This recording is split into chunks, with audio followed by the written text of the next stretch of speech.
Hoy presentamos el quinto vídeo dedicado al método estructural dinámico. En los tres primeros nos ocupamos del aspecto puramente práctico, explicando los pasos del método que agrupamos en tres partes: la pregunta, el análisis de la estática y la dinámica, y en tercer lugar las conclusiones.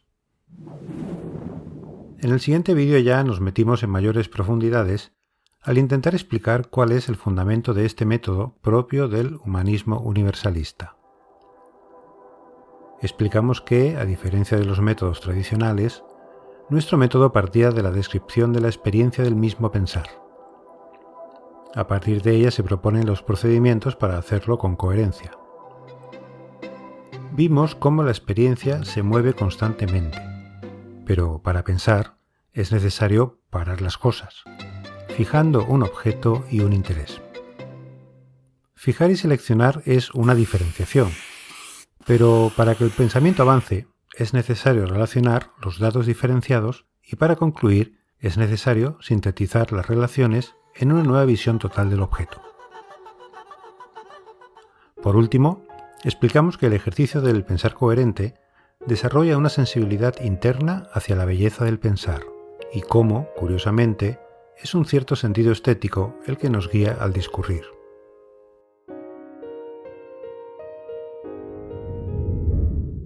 Hoy vamos a estudiar las leyes universales. Método y leyes son la misma cosa, la misma estructura que se expresa como conceptos generales, en el caso de las leyes, o como un conjunto de procedimientos, en el caso del método. En la ciencia, a partir de las observaciones empíricas, se van elaborando teorías y leyes científicas que tratan de explicar lo observado y tienen un sentido operativo, es decir, se confirman si pueden predecir cómo se van a comportar las cosas, y se mantienen hasta que un nuevo dato obliga a reformularlo todo. Las leyes universales y el método, como ya vimos, se basan en la descripción de la misma experiencia del pensar. Las leyes se aplican al comportamiento de todos los fenómenos. Son 4 y las vamos a ver una por una. La primera es la llamada ley de estructura y se formula así: nada existe aislado, sino en relación dinámica con otros seres dentro de ámbitos condicionantes. Un estudio de un objeto no es válido si no se contempla la relación con otros, su movilidad y de acuerdo a las condiciones de un ámbito mayor que los comprende. Objeto y ámbito son una estructura indivisible, y si cambia el ámbito, cambia el objeto. Los esfuerzos científicos para comprender fenómenos, aislándolos de su medio de origen, han dado buenos resultados en ciencias naturales, pero no tanto en las ciencias humanas. La conciencia humana no se puede seccionar como una palanca o un músculo. Está en relación activa y dinámica con el medio cultural y social donde se da. Con el medio nos referimos también al tiempo. Los fenómenos se dan en un momento dado, en una época, pero no se trata de un tiempo entendido como tiempo externo y lineal de un reloj o de un calendario, sino una temporalidad interna, donde el pasado, presente y futuro se entrecruzan en cada momento. La segunda es la ley de concomitancia, que dice lo siguiente: todo proceso está determinado por relaciones de simultaneidad con procesos del mismo ámbito, y no por causas lineales del movimiento anterior del que procede. Estudiamos las relaciones de simultaneidad. Los fenómenos no se explican del todo por una relación causal respecto a un momento anterior, sino que hay que comprenderlos como condicionados por el momento de proceso de su ámbito mayor. Por ejemplo, en lo que nos ocurre en nuestra vida personal, pesa más lo que le pasa a mi generación en un momento histórico dado que una supuesta cadena de causas y efectos que me ha llevado hasta aquí. Esto no niega la libertad de opción, pero sí señala que es una libertad entre opciones limitadas. Volviendo al ejemplo anterior, puedo ver que, en un momento de mi biografía, elegí un tipo de vida entre las opciones que entonces tenía mi generación, que son diferentes a las de la generación actual. El pensamiento causalista ha sido un gran avance en el siglo XIX, por ejemplo cuando Pasteur descubrió muchas enfermedades que estaban causadas por microbios.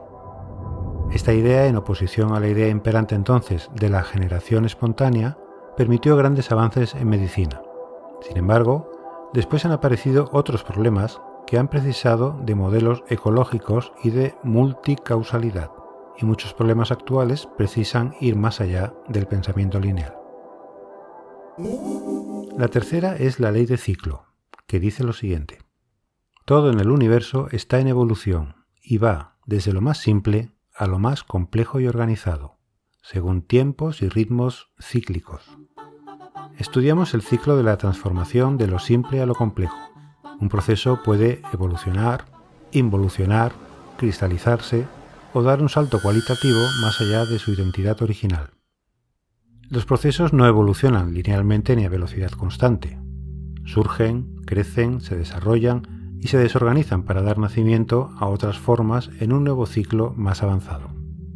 Por ejemplo, la experiencia acumulada pasa de una civilización a la siguiente, que desarrolla aún más los elementos progresivos heredados. Si fuera de otro modo, no habríamos salido aún de las cavernas.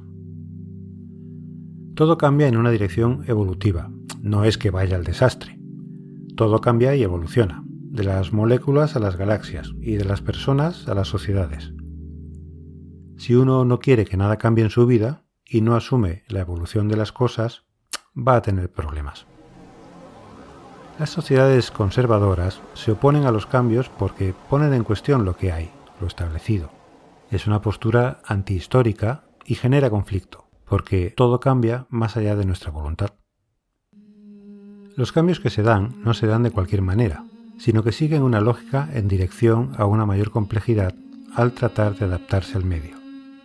Y como el medio cada vez se hace más complejo, es necesario evolucionar para perpetuarse, a riesgo de involucionar y desaparecer. En resumen, la ley del ciclo nos explica el cambio de las estructuras para adaptarse al medio y perpetuarse. Y la cuarta y última es la ley de la superación de lo viejo por lo nuevo. Dice así: la continua evolución del universo muestra el ritmo de diferencias, combinaciones y síntesis cada vez de mayor complejidad. Nuevas síntesis asumen las diferencias anteriores y eliminan materia y energía cualitativamente no aceptables para pasos más complejos. Una estructura se desintegra al no adaptarse a los cambios, pero sus elementos más nuevos y vigorosos se desarrollan desde su interior hasta desplazar lo viejo y formar un sistema más complejo y evolucionado. Los elementos no progresivos o no constructivos no son viables y son desechados. Así se produce la superación de lo viejo por lo nuevo. Sin embargo, lo nuevo se apoya en experiencias anteriores, especialmente las más recientes del ciclo anterior, y a la vez lo regresivo queda de lado. Sintetizando, lo que mueve una estructura en sentido evolutivo y adaptativo, a una mayor complejidad, es ese proceso de diferenciaciones, complementaciones y síntesis que se da en todo. Por ejemplo, el materialismo marxista entiende que es la dialéctica de la lucha de clases el motor de la historia. Nos parece una visión desde afuera, como si se estudiara un fenómeno físico.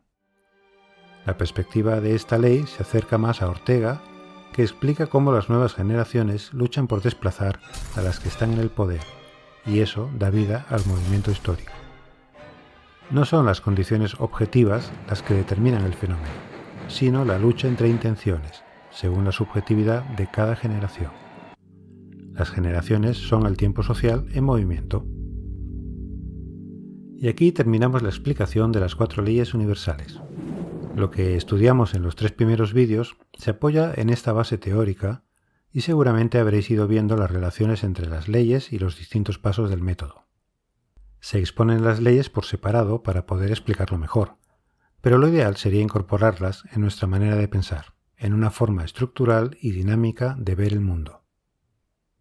Conforme se van haciendo estudios metódicos, se va aplicando lo aprendido al ordenar las nuevas experiencias.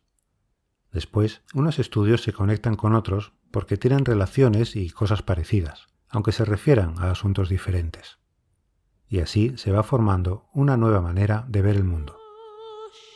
Silo dijo en una ocasión algo así como que si uno va incorporando esta manera de pensar relacionante, llegará un momento en que se preguntará qué pinta uno aquí, precisamente en este lugar y en este momento de la historia. ¿Por qué ha emprendido este camino? Ese será el hilo, y si va tirando, al final del hilo se encuentra el ovillo que le descubrirá el sentido.